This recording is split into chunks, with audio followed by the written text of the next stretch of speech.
안녕하십니까. 이어서 경남 소식입니다.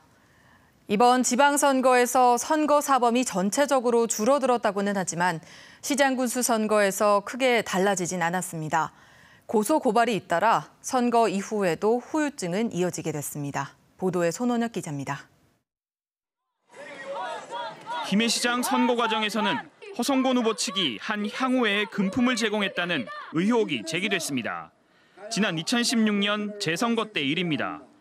허 후보의 선거 되채기는 허위라며 해당 기자 등을 고발했고 경쟁 후보는 허성곤 후보를 고발했습니다. 의혹은 토론회에서도 거론됐습니다. 사퇴할 용의는 없습니까? 전혀 저하고 관계없는데 무슨 사퇴를 해요? 전혀 관계없지 않던데 보니까요. 의령군수 선거에서도 돈을 뿌렸다는 소문을 언급한 토론회 발언을 문제 삼아 이선두 후보가 상대 후보를 고소했습니다. 사천에서도 경찰 수사를 받고 있는 송도군 후보를 겨냥한 의혹과 발언 등으로 고소고발이 잇따랐습니다. 현직 시장 군수가 출마한 지역선거에서 이 같은 일이 잦았습니다. 양산과 밀양 선거도 마찬가지.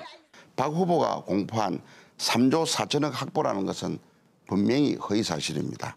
조 후보님이 행정을 잘 모르신다 이런 생각을 갖는 겁니다. 조성환 후보는 박일호 후보 측이 재임 기간 예산 확보를 부풀려 홍보했다며 고발했습니다. 검찰과 경찰이 이번 선거 과정에서 수사했거나 수사할 선거 사범은 200여 명, 선거법 위반 공소시효는 6개월입니다. 특검을 앞둔 드루킹 사건과 박종훈 교육감의 여직원 성추행 논란 등도 수사를 통해 진위가 가려질 것으로 보입니다. KBS 뉴스 손원혁입니다. 2010년 KTX 개통 이후 이용객이 급감했던 울산공항이 최근 다시 살아나는 분위기인데요. 하지만 저비용 항공사의 취향 여부에 따라 부침이 심하다는 점은 과제로 지적되고 있습니다. 보도에 김홍희 기자입니다. 저비용 항공사의 제주행 비행편을 타기 위해 수속을 하는 이용객들. 울산공항에 저비용 항공사인 에어부산과 제주항공이 취항을 하면서 이용객이 부쩍 늘었습니다. 굳이 부산까지 안 가고 그냥 울산에서 이제 가깝게 이용이 되니까 되게 편리하고 좋죠. 지난달 울산공항 이용객은 8만 2천여 명. 2010년 KTX 울산역 개통 이후 처음으로 8만 명대를 회복했습니다. 울산공항이 살아나고 있다며 기대감이 높아지는 분위기지만 반짝 효과에 그칠 우려도 있습니다. 제주항공은 5, 6월 2달간의 사전 취항을 마친 뒤 사실상 철수할 것으로 알려졌기 때문입니다. 저비용 항공사의 운항 여부와 횟수에 따라 울산공항의 활성화 정도는 크게 영향을 받고 있습니다. 특히 인기가 많은 제주행 비행편은 제주공항의 활주로 사용량이 초과 상태라 운항 편수를 늘리기가 쉽지 않습니다. 이 때문에 한국공항공사 울산지사는 소형 항공사에 울산과 강원도 양양을 연결하는 부정기 노선 개발을 제안하는 등 노선 다각화를 꾀하고 있습니다.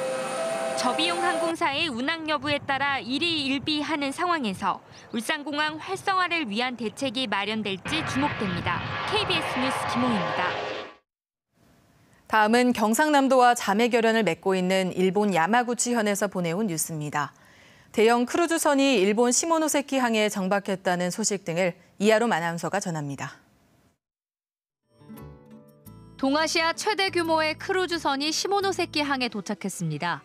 이 크루즈선은 미국 선박회사가 운항하는 16만여 톤의 유람선입니다. 환영식이 끝나자 관광객들은 버스로 시모노세키 인기 관광지로 버스를 타고 이동합니다. 시모노세키에 16만 톤급 크루즈선이 들어온 것은 이번이 세 번째입니다. もう一度来てみたいなと思ってもらえるような人が少しでも増えるように町みんなで取り組んでいくことかなと。 영국 수출용 철도 차량을 생산하고 있는 야마구치현 쿠다마츠시 공장이 일반에 공개됐습니다.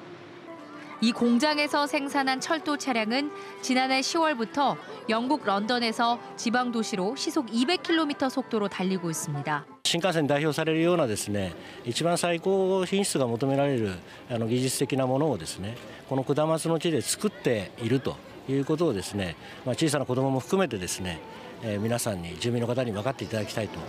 참가자들은 70톤까지 들어올리는 대형 크레인의 리프팅 작업도 보면서 일본 철도 기술을 자세히 공부하는 시간을 가졌습니다.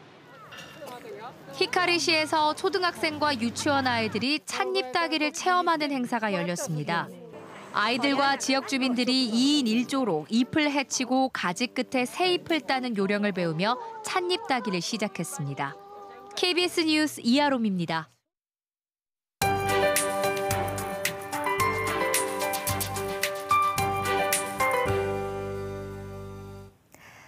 한 주의 시작부터 날씨가 무척 뜨겁겠습니다. 오늘 경남 지역은 맑은 하늘이 드러나면서 낮 동안 불볕더위가 기승을 부리겠습니다. 창원의 낮 기온 28도까지 오르겠고요. 밀양과 합천을 비롯한 내륙 지역은 30도 선을 오르내리겠습니다. 그래도 밤에는 날씨가 금세 선선해져서 월드컵 응원하기 좋겠습니다. 하늘이 맑은 만큼 낮 동안 자외선은 무척 강하겠습니다. 자외선 지수 매우 높은 단계가 예상되고요. 오존 농도도 나쁨 수준을 보이겠습니다. 한낮에 장시간 야외 활동은 자제하시는 게 좋겠습니다. 지금 경남 지역 하늘에는 구름이 다소 끼어 있는데요. 낮에는 더 맑고 깨끗한 하늘이 드러나겠습니다. 현재 기온은 동부 지역이 20도 안팎으로 어제보다 3도 정도 높게 출발하고요. 낮 기온도 창녕과 함안이 31도까지 오르는 등 어제보다 조금 더 높겠습니다.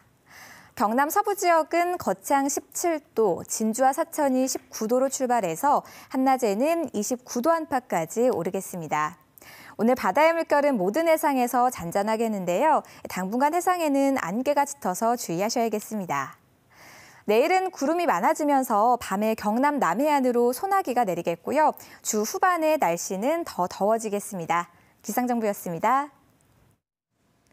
지난 14일 오후 함안군 칠원읍 밭에서 일하던 66살 A씨가 같은 마을 56살 B씨가 몰던 트랙터에 치여 크게 다쳤습니다.